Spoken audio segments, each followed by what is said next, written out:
Ano ha?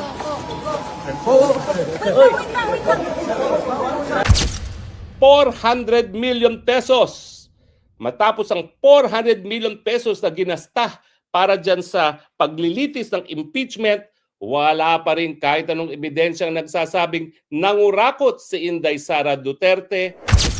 Na yung pagmamadaling yan, ikaw yung nag-utos niyan. Tama po ba? Hindi po ako nag-utos, Your Honor. Okay. Sino ang nag-utos sa inyo? Basta gi-process po yun, Your Honor, on a regular processing po, Your Oo. Honor. Ma'am, I think I have to repeat the question, Your Honor, Hindi mo mapapaikot yung witness na yan. Magandang umaga po sa ating lahat. At pag-usapan natin itong nangyari kanina o kahapon. Itong video kung saan itong si Congressman Mike Defensor at itong si Senator Marcoleta na nakakulong ngayon, di ba? May video po na itina-transfer sila, no? O siguro galing sila sa hearing nila tapos iuuwi na sila sa kanilang kulungan, no?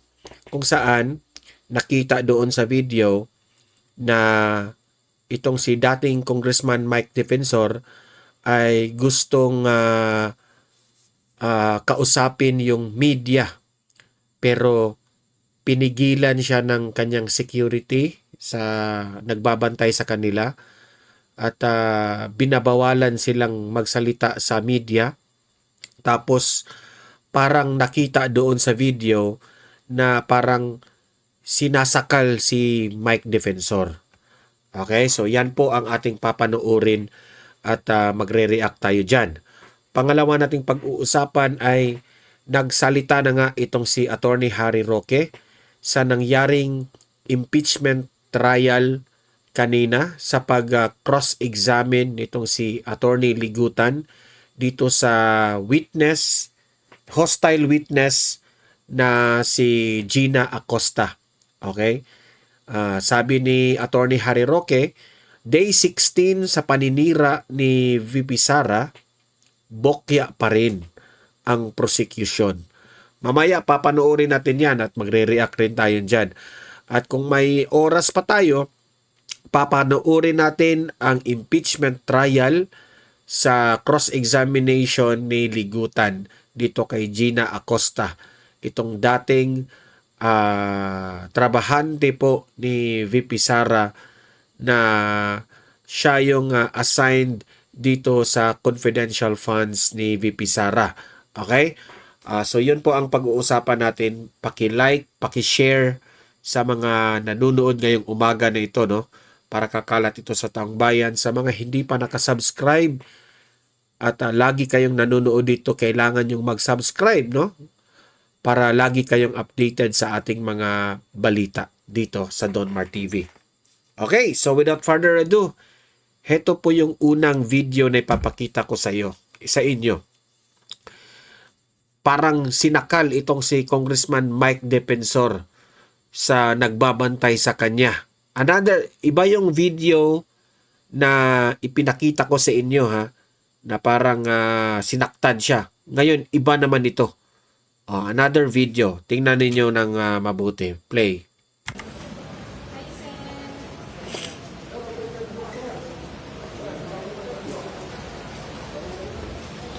Ano ha? Grabe naman. Grabe naman yan. Grabe naman yung ginagawa nyo. Kung message mo na lang po, Di ko lang alam kung bawal yan, ha. Yung hahawakan mo yung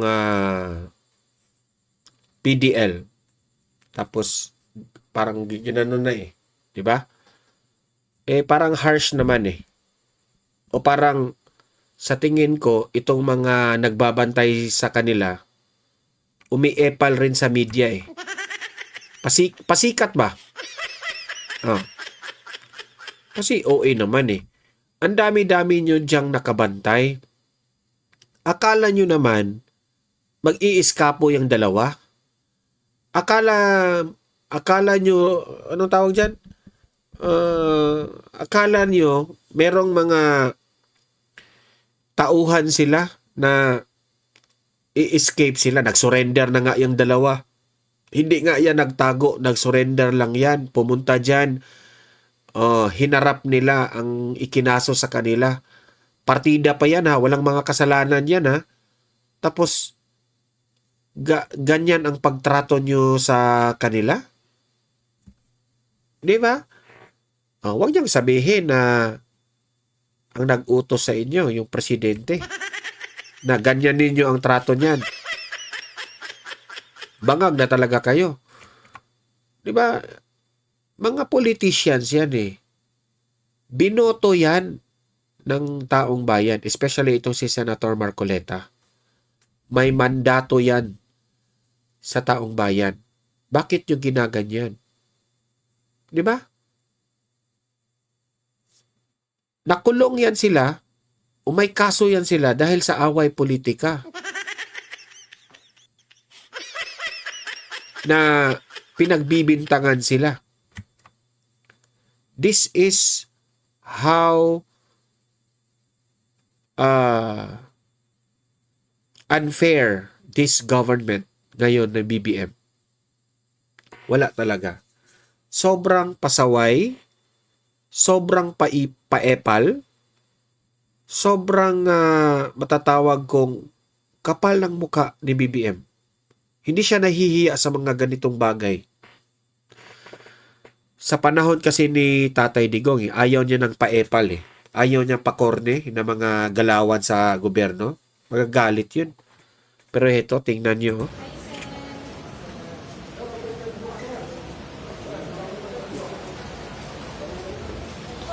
Ano ha? Grabe naman. Grabe naman yan. Grabe naman yung ginagawa niyo. Kung message mo na lang po, Tingnan niyo ha.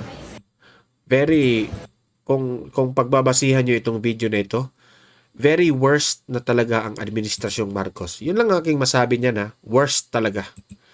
Very worst.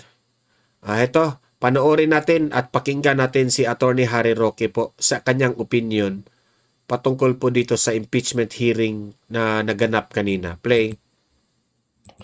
Magandang Lunes sa inyong lahat mga kaibigan. At syempre dahil Lunes, ang usapin, baha pa rin sa Metro Manila ang mga walang yang buwaya. Patuloy na linalamo ng pera para sa tubig baha. Dahilan para patuloy ang pahirap sa ating mga kababayan. Hanggang kailan kayo magtitiis? Hanggang kailan kayo mananahimik? Taong bayan, galaw na kayo dahil kung hindi, talagang mauubos ang Pilipino, matatangay ng tubig baha dahil sa kakurakutan ng mga bangag. Hindi ba ho talagang kasalanan na habang lumalamungoy ang taong bayan sa tubig baha, patuloy pa rin ang paninira nila kay Inday Sara sa pamamagitan ng impeachment trial? Di na ba sila kinakalibutan sa kanilang ginagawa? Habang nagdurusa ang taong bayan, patuloy ang politika, patuloy ang paninira kay VP Sara. Ang tanong, matapos ang Day 16 ng tangkang paninira kay VP Sara, meron na ba silang nahita? Ang sagot, boink, wala. Wala pa rin silang nahita. Siyempre, pinaka-importanting nangyari ngayon ay yung testimonya bilang hostile witness ng isang nagtatrabaho sa VP office, si Gina Acosta. Siya po ay isang disbursement officer at ang kanyang testimonya ngayong araw ay siya ang nag-release ng 125 doon sa security officer ni VP Sara. Ngayon, may nahita na ba sila? Well, sa tingin ko po, wala.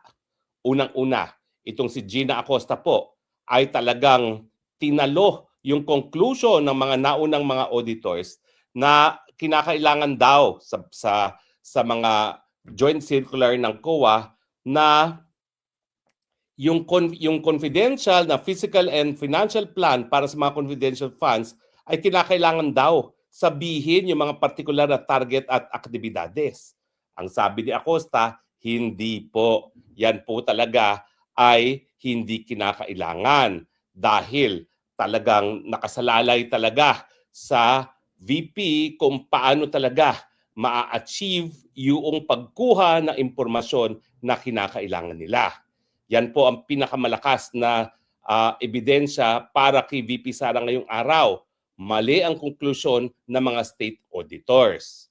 Pangalawa, bagamat nagkaroon ng testimonya na ang pag-release ng 125 dito sa security officer na sila Chika ay sang-ayon sa pag-uutos ni VP Sara, wala pa rin pong napatunayan na pangungurakot kay VP Sara.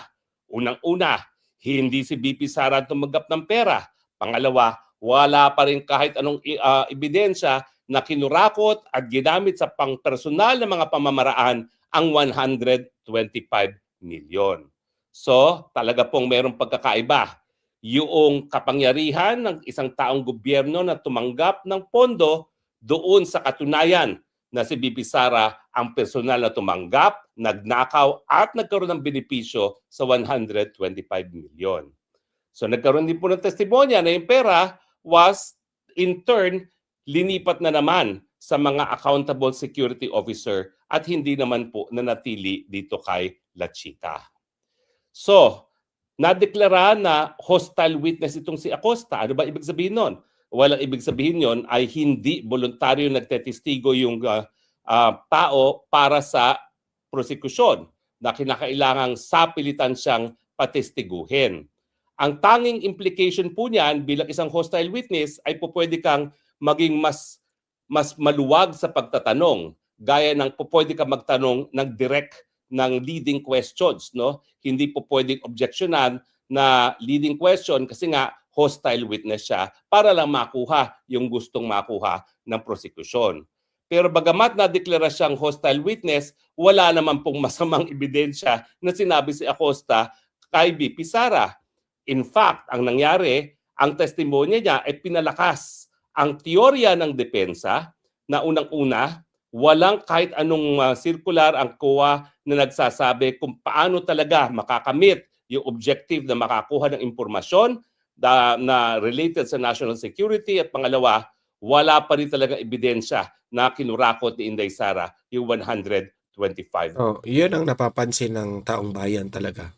Every time na makinig tayo sa hearing, di mo marinig doon na ang pera nilagay sa bangko ni VP Sara, yung pera binili ng mga kung ano-anong mga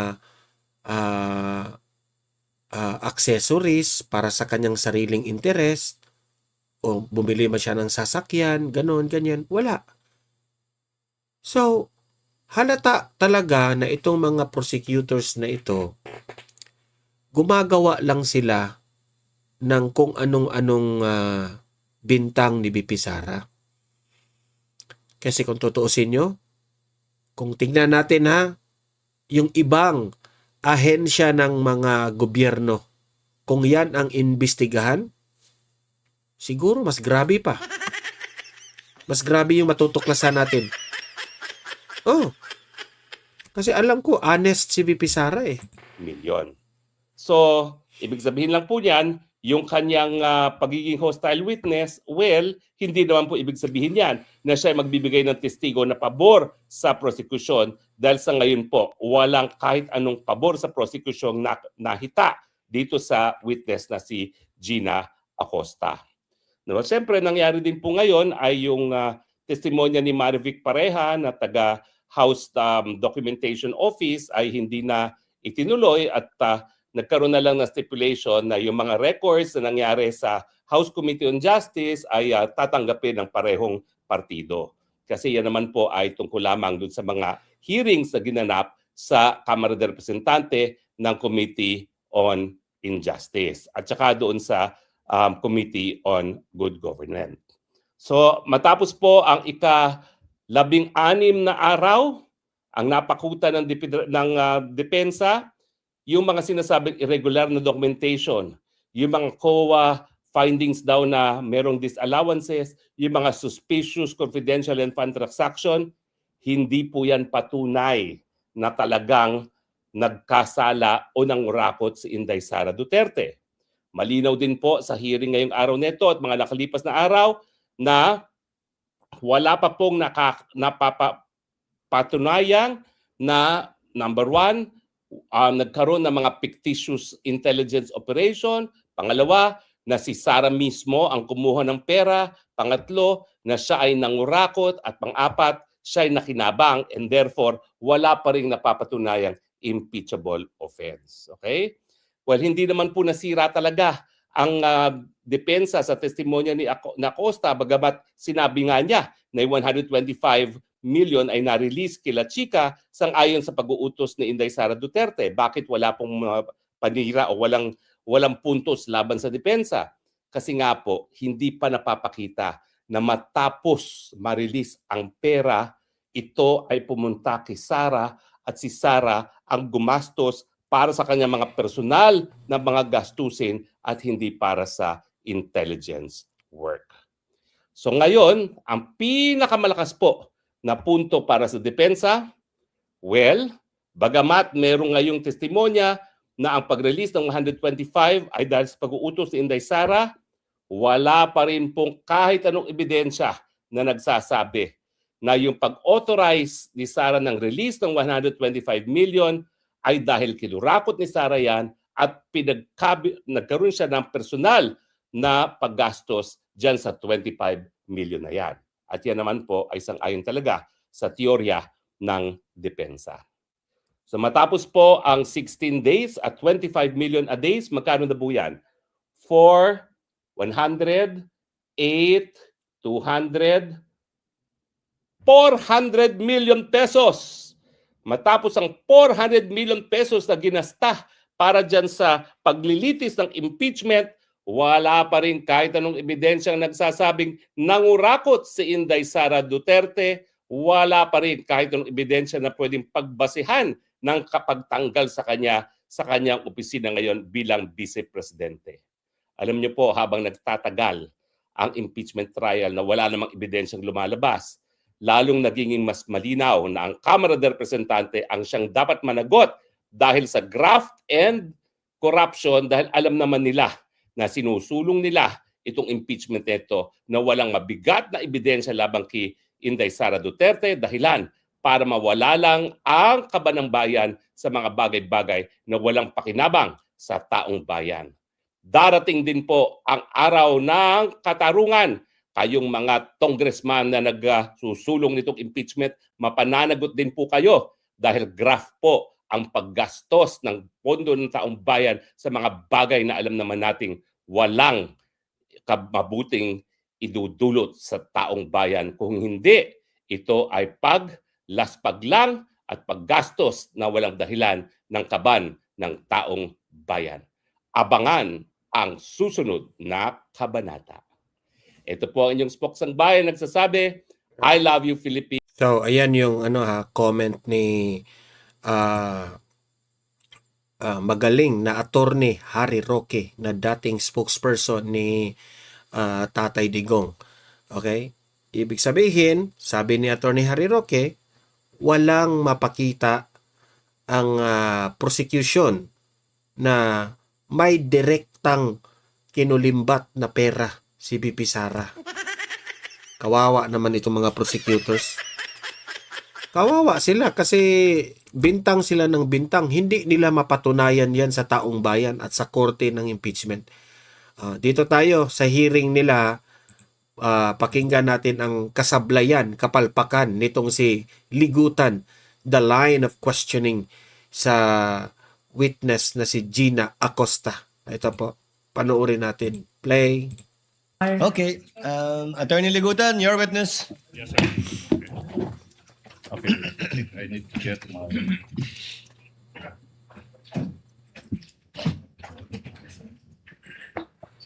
Hello, Madam Witness. Now, kanina, nabanggit mo na si Colonel La Chica yung nagbibigay sa iyo ng inputs ano yung isusulat sa plano at saka sa liquidation saka accomplishment reports. Kanina rin, if the record will bear me out, in fact, nasabi mo rin na siya rin yung may alam sa pag-i-implement ng mga sinasabi niyong confidential activities. Okay, na pinagagamitan ng confidential funds. Now, yung tanong now is, ma'am, empleyado ba? Empleyado ba ng Office of the Vice President si Colonel Chica?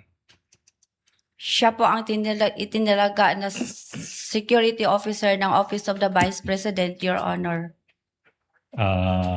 Yung sir. tanong, I think is simple. Ma'am Gina, pag sinabi niyong security, sagot niyo po kanina, siya ang commanding officer ng VP-SPG.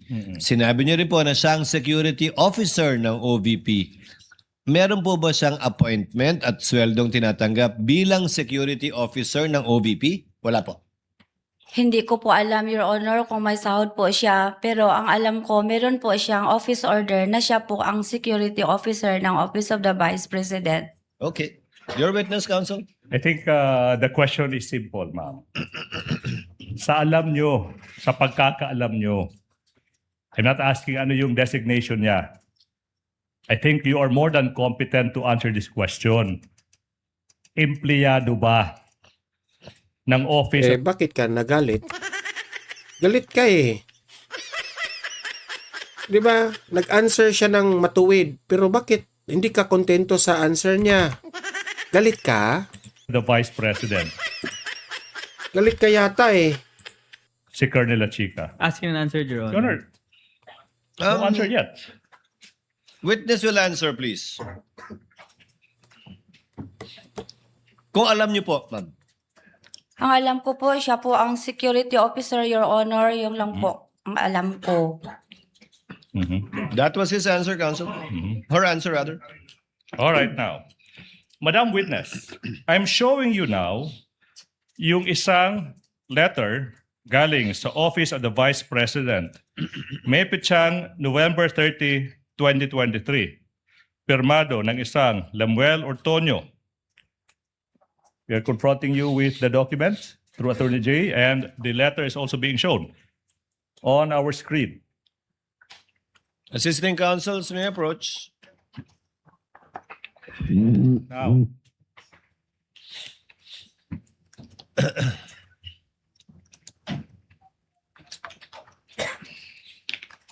Kindly zoom in to the relevant portion. okay.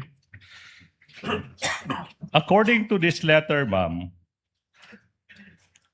November 30, 2023, nakasulat dyan na as early as July 2022, yung OVP nakapag-identify na ng mga programa tsaka surveillance activities na sinasabi dyan intertwined with matters of national security. Yung letter is dated November 30, 2023. Pero nakasulat dyan as early as July 2022, nakapag-identify ng mga programa. Aware ka ba sa letter na ito? Yes or no?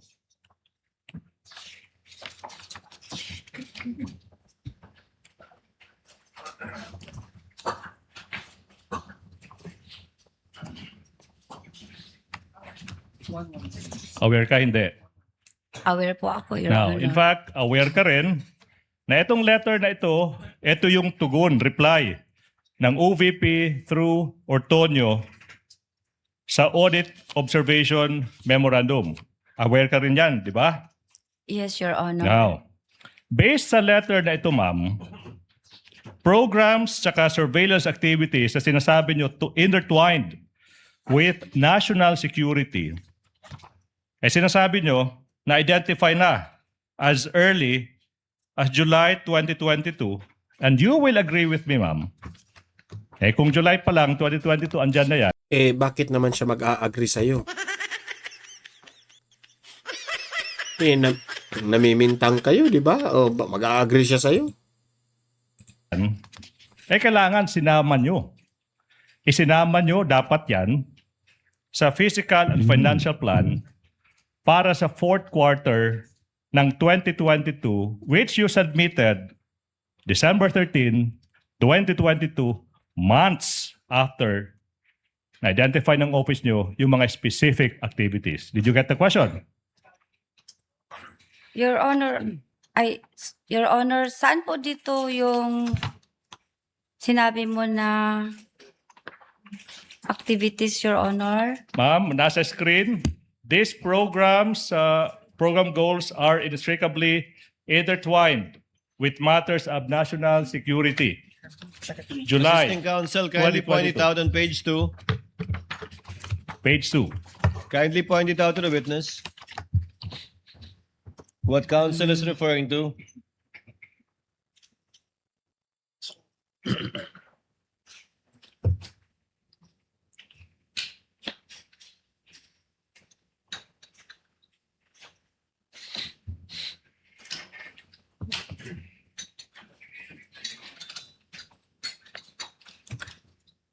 Sir, Okay. ano po yung question? Yung tanong now is, hindi ba dapat isinama nyo ito, yung mga sinasabi nyo mga specific activities sa fiscal and financial plan for the fourth quarter 2022 which is dated December 13, 2022.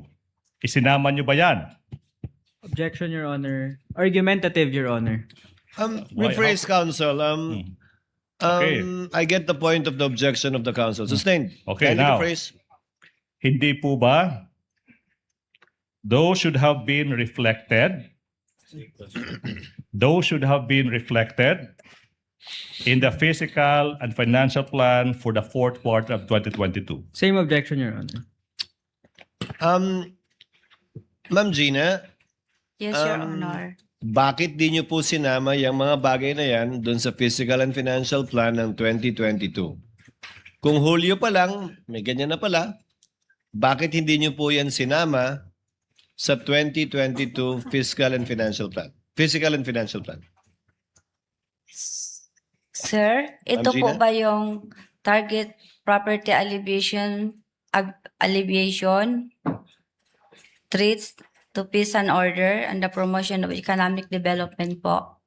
Counsel? I think the public knows whether the witness has answered the question or not. I will move on, Your Honor, please. Move forward, Counsel. Thank you. Thank now, Madam, let's go to this cash encashment for the 2020 check encashment para sa 2022 confidential funds. Now, pinapakita sa iyo ngayon yung isang cheque may petsang December 20, 2022.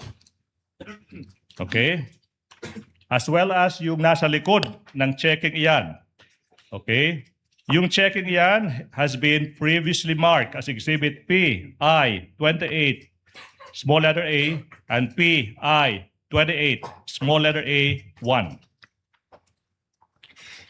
Yung tanong, you personally encashed, ikaw mismo yung nag-encash ng 125 million pesos cash advance ng confidential funds noong December 20, 2022, correct? Opo, sir. Mhm. And then, ma'am, na-encash mo yan only pagkatapos yung cheque maibigay sa iyo. Tama po ba? Yes, sir. Mhm. Tanong, kailan ba na-encash yung checking ito? Di ba? December 20, 2022? Yes, sir. And hindi po ba, bago ma-release yung cheque sa iyo, yung checking iyan, kailangan munang iprepara at saka dapat pirmado ng chief accountant. Tama po ba? Ang nagpirma po, No, ma'am. The question is, tama po ba na bago nyo ma-release, bago nyo natanggap yung cheque, yung checking iyan, kailangan i-prepare muna, tsaka pirmahan? giprepare po ng accountant po. Yes. Okay now. And of course, madam, yung checking iyan, na-prepare lang, napirmahan lang, na-release sa'yo lang, only after the required disbursement voucher had been signed and approved. Tama po ba? Opo. Mhm. If you can remember, ma'am, yung disbursement voucher na pirmahan tsaka na approved same day, December 20, 2022. Tama po ba? Yung date Voucher. ng voucher Opo. at saka date ng cheque. On the same day. Yes, Your Honor. Yes, sir. Yes, sir. In fact, yun yung disbursement voucher dated December 20, 2022, Exhibit P, I-10A. Now, yung voucher na iyan, permado ng VP Sara Duterte, Julieta Villa del Rey, tsaka Lemuel Ortonio. Tama po ba? Your Honor, di ko mabasa yung after my Assisting name. counsel, Kung Ortonio po yun. kindly furnish Gina a copy of the disbursement voucher. It's in her possession at the moment, Your Honor, please. Voucher. Disbursement voucher Voucher. for the last quarter of 2022, Ma'am Gina. Primado. Di kasi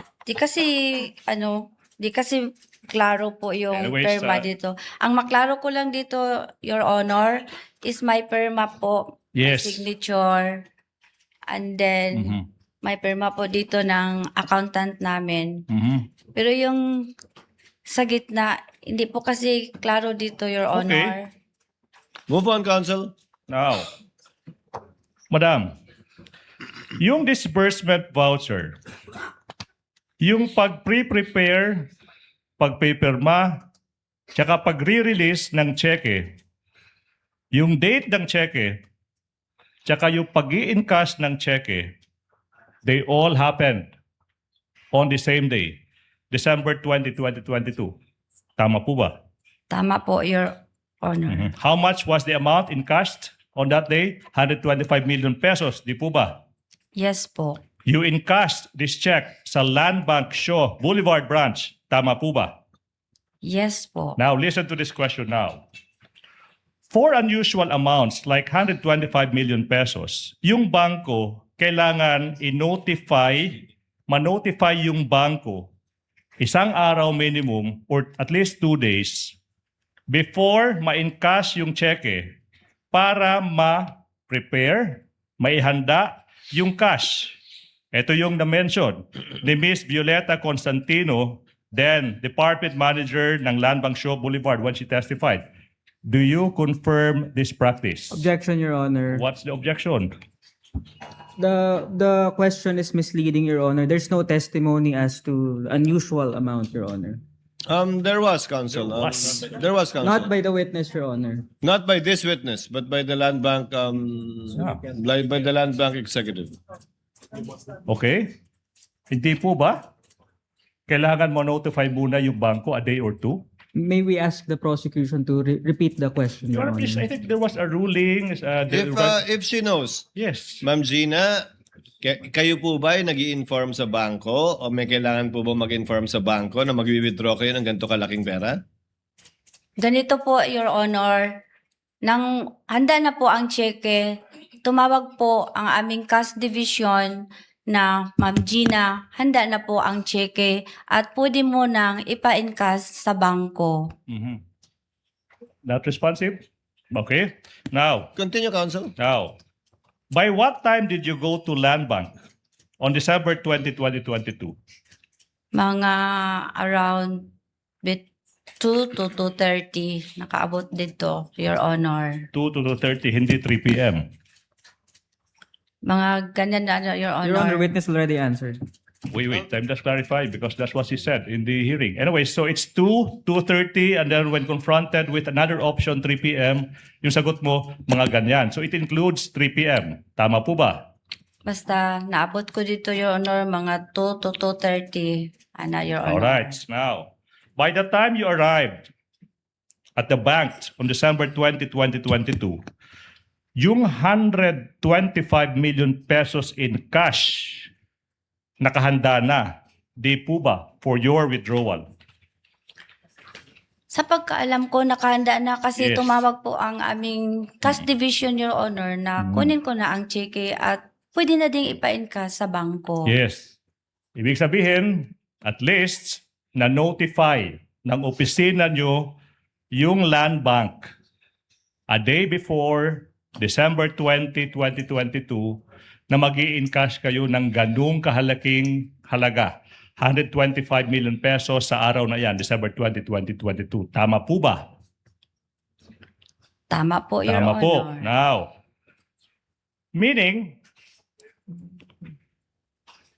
yung land bank na-notify na ihanda yung 125 million pesos bago pa man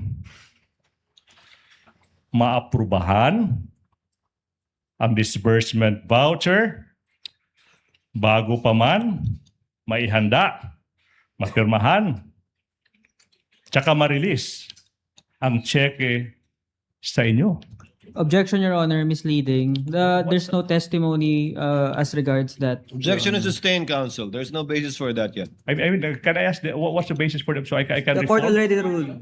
The ground for It's snobbish. objection, I'm asking counsel, you, is misleading. what's the- The basis for that question has not yet been laid. The Misleading witness ka. did not say anything Correct. about informing the Gumagawa ka ng bank kwento before eh. the voucher or checks were prepared. Okay, anyways, Your Honor, please, we'll move to the next point. Voucher was signed, prepared, check was signed, prepared, released to you on the same day. So, hindi ba iyon? Pag-fast track.